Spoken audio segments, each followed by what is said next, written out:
Brad Williams, XL Primes. Add a random year to a birth date, compute a retirement date. Straightforward. What are we doing here? Well, we have a birthday. And then we have a retirement. We're just going to play around with a couple of different formulas. Here's the anatomy. As I've pointed out before, every gray is a new example. So we have retirement, year.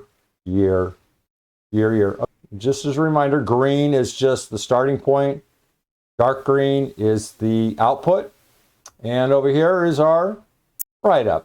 Well, let's just take a look at our write-up here. Also, there's an F9. Hit F9, and the dates are changing. And you're going to see they also change over here in the anatomy. Add a random year to birth dates to compute a retirement date over here in the write-up.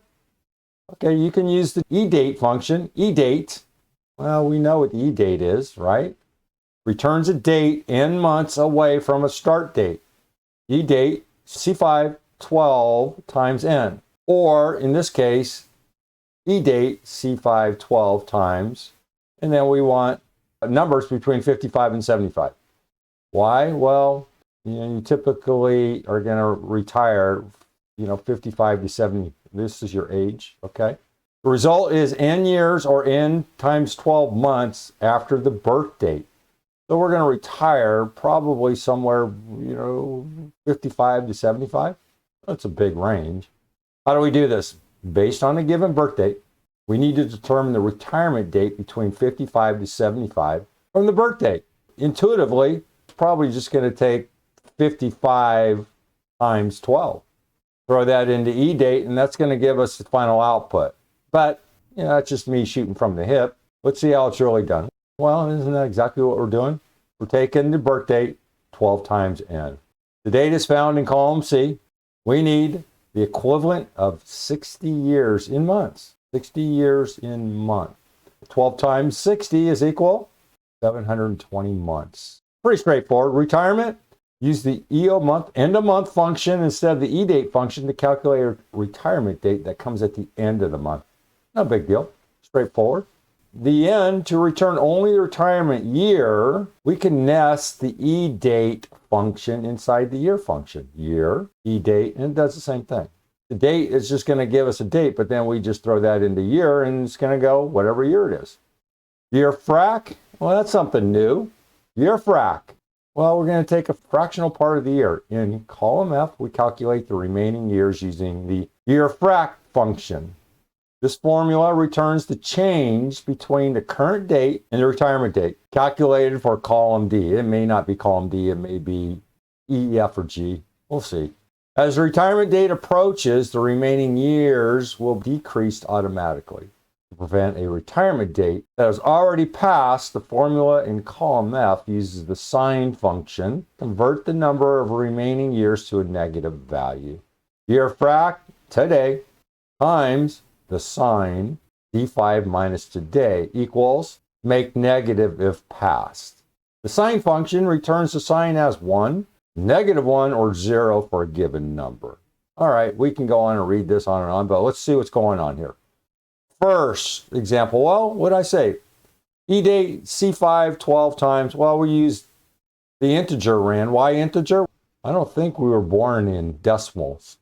55.6. No, we want quasi-whole numbers. I say quasi because 55 to 75. You get the point here. We're going however many years this is. Well, it's going to be 25.6 years.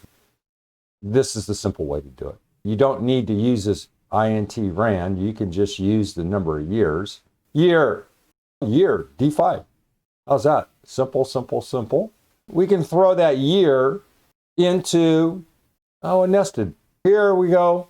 Said YEARFRAC could be anyone in here. We have YEARFRAC, we have year, and then use YEARFRAC from today. D5 minus, what's going on here? We have 417 to 417.22. What year is it? It's 2023. Hence the negative. Jim retired a year ago. Mike will retire in 2052, and that's 29.5 years from now. Hit F9.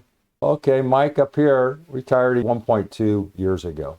Steve The youngster Steve, worked until 2064. All right. 41, and he's going to retire at 73. So you can see this median or max or the bell curve. And what's the median here? I don't know. Just talking out loud. All right. You can use YEARFRAC. What's the difference between here and here? Here, we're counting any negatives. Here, we're just going straight up 1.2 years. You can see the problem there. This should be color red. Here, all we did was we took D5, retirement, minus C5. Here, our retirement age is 58. In terms of understanding, YEARFRAC returns the fraction of a year between two dates. Sign returns the sign of a negative number. Notice here, sign times sign, D5 minus today. So if it's positive, it'll say positive. If it's negative, it'll throw a negative. Other than that, the EDATE returns a date and months from its start date, and then year returns the year. Again, just play around with this. If uncertain, you just tear this apart. And remember, you always want to throw an equal sign in there to get some output, whether it's good or bad, and that's the purpose of tearing this apart. For example, tear sign apart to see what's going on. Tear YEARFRAC apart. Tear this apart. Brad Williams, XL Prime, thanks for watching.